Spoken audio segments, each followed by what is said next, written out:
Hi there everyone, I'm Dani, and welcome to this episode of All Monsters Go to Space. Today I'm bringing you a video on Black Anise or Black Agnes in some places, throughout England and maybe other places in the UK. Thank you DR for requesting this being.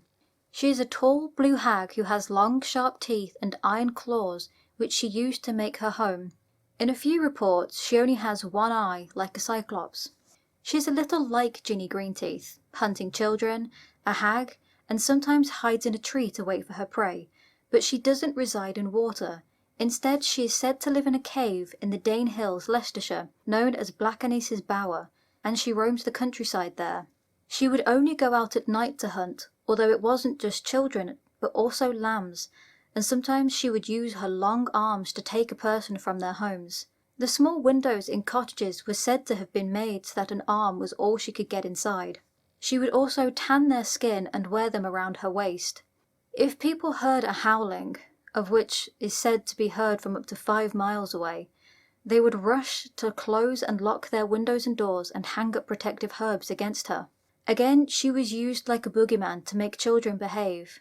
There are a few suggested origins for Black Anise. One even has historical significance, although it might actually be a stretch. There was a wise woman in the 15th century who met Richard III on his way to the Battle of Bosworth. As he crossed Bow Bridge, his spur struck a stone. She told him that where his foot struck upon his return it would be his head. He died at that battle, and as his body was brought back over the bridge, his head did actually hit the same rock. There is a plaque on the west end of the bridge that commemorates this. This wise woman was meant to be Black Anise. Another potential origin is that of a Dominican nun, Agnes Scott, who cared for people in a leper colony. She was a hermit who lived in a cave in the Dane Hills, and she was buried in a cemetery in Switzerland.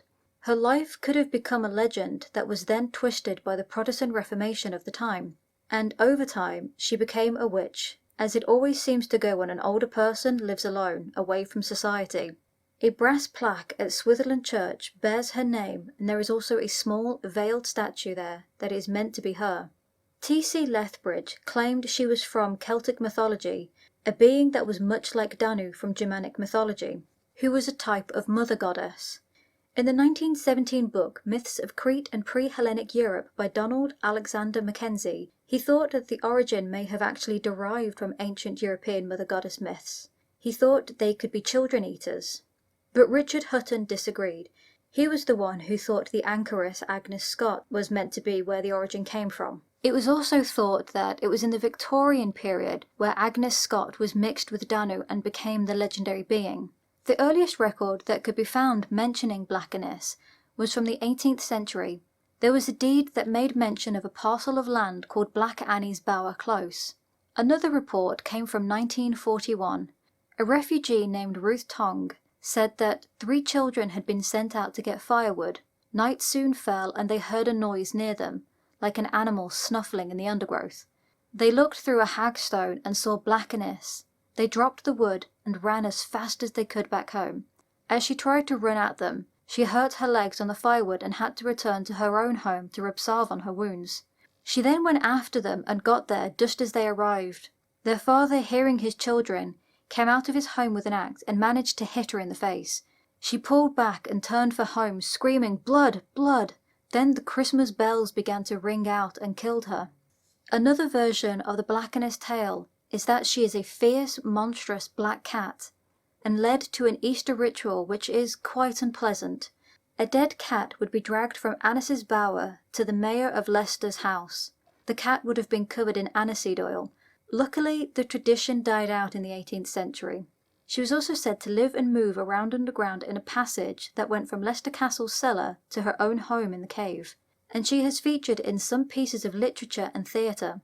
In 1837, the Leicester Theatre put on a play titled The Maniac of the Dane Hills, also known as Black Anna's Bower. The play was about the murder of the landlady of the Blue Boar Inn. In 1842, the Leicester Chronicle published a poem by John Hayrick. Here is a small excerpt. "'Tis said the soul of mortal men recoiled to view Black Anice's eye, so fierce and wild. Fast talons, foul with human flesh, there grew in place of hands, and features livid blue, glared in her visage. whilst her obscene waist warm skins of human victims close embraced. Not without terror they the caves survey, where hung the monstrous trophies of her sway. 'Tis said that in the rock large rooms were found, scooped with her claws beneath the flinty ground. Then in 1989, Freda Warrington included Black Anis in her novel The Rainbow Gate, which is set in the former home of Lady Jane Grey, Bradgate Park. And the last piece was in 2019. Here she was a fairy queen who wanted to bring human misery to her court who only experienced joy, and she had grown bored of this. Well, that's it for this video. Thank you for watching. Don't forget to leave a like, subscribe and click that notification bell, and I'll see you in the next video, in the comments and on Twitter. Bye!